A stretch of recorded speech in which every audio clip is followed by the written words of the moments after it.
Imagine having your voice silenced for no apparent reason, just because you chose to express your thoughts. This is the reality for many Reddit users. In the vast universe of Reddit, a platform that prides itself on being the front page of the internet, many have found themselves on the receiving end of an unexpected deletion. A post you've crafted with care, a comment you believe adds value to the discussion, vanishes into thin air.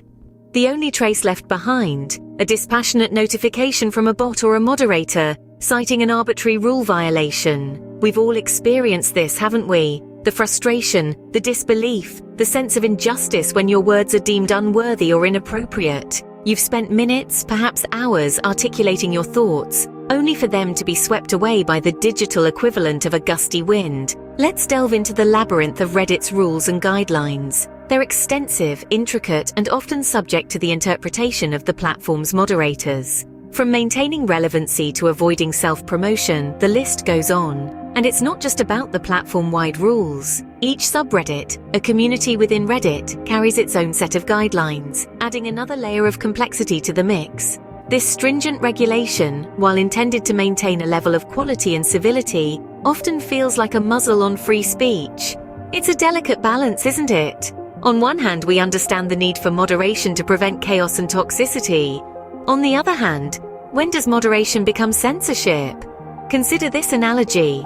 Imagine walking into a public town hall meeting to voice your concerns, but as soon as you open your mouth, you're ushered out because you didn't phrase your statement in the exact manner the council deems appropriate. Frustrating, isn't it?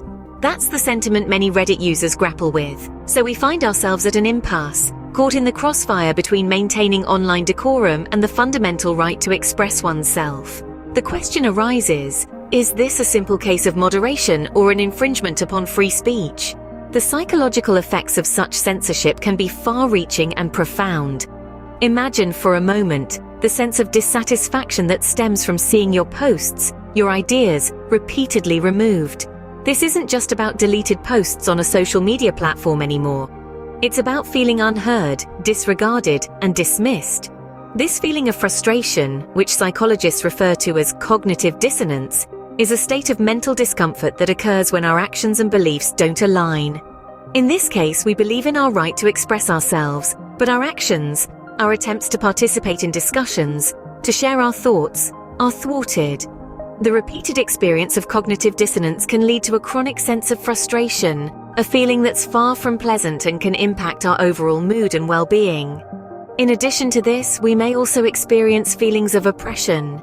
The act of censorship, of limiting our speech, can be seen as a form of oppression. Such experiences can lead to what psychologists term learned helplessness, a state where we stop trying to engage because we believe our efforts will be futile. This feeling of helplessness can extend beyond the digital platform into our everyday lives, affecting our self-esteem and our ability to assert ourselves. Lastly, let's talk about alienation. When our posts are repeatedly deleted, we may feel alienated from the community. This feeling of being othered or excluded can be detrimental to our sense of belonging and identity. Social psychologists have long highlighted the importance of belonging to our mental health. When we feel excluded or ostracized, it can lead to feelings of loneliness and even depression. In sum, the psychological impacts of such censorship practices on Reddit, or any other platform for that matter, are far from trivial.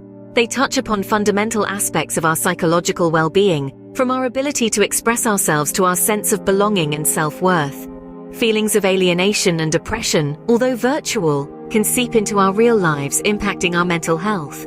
What happens when this oppressive behavior becomes the norm? It's a question we must grapple with as we delve into the contagious impact of such conduct on a wider scale. Imagine, if you will, this behavior creeping beyond the confines of Reddit. It seeps into the fabric of other social media platforms, perpetuating a cycle of suppression and frustration. Facebook, Twitter, Instagram, no platform is immune. This is not some dystopian future, but a very possible reality if we don't address this issue. What we're seeing is a form of digital contagion. Much like a virus, this oppressive behavior can spread, infecting otherwise healthy platforms. The symptoms? A stifling of free speech, a curtailment of expression, a growing frustration among users who feel unheard, their voices silenced. The implications are far-reaching. This isn't just about a single post being deleted or a user being banned. This is about the subtle erosion of a fundamental right, the freedom of speech.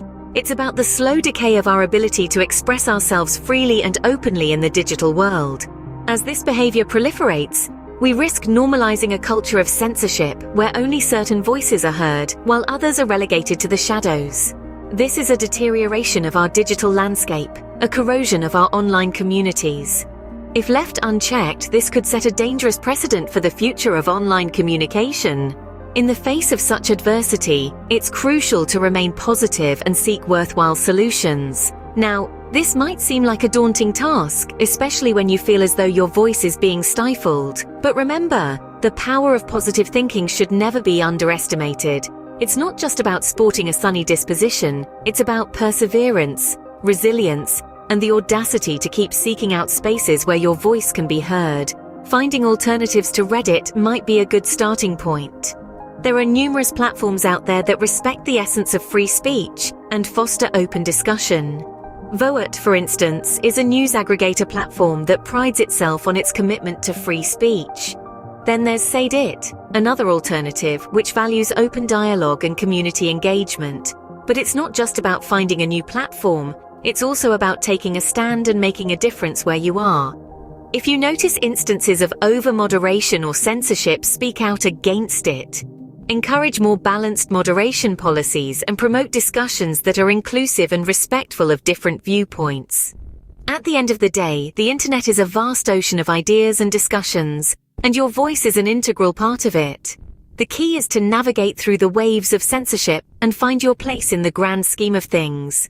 Regardless of the platform, it's essential to uphold the value of free speech and open dialogue for a healthier and more inclusive online community.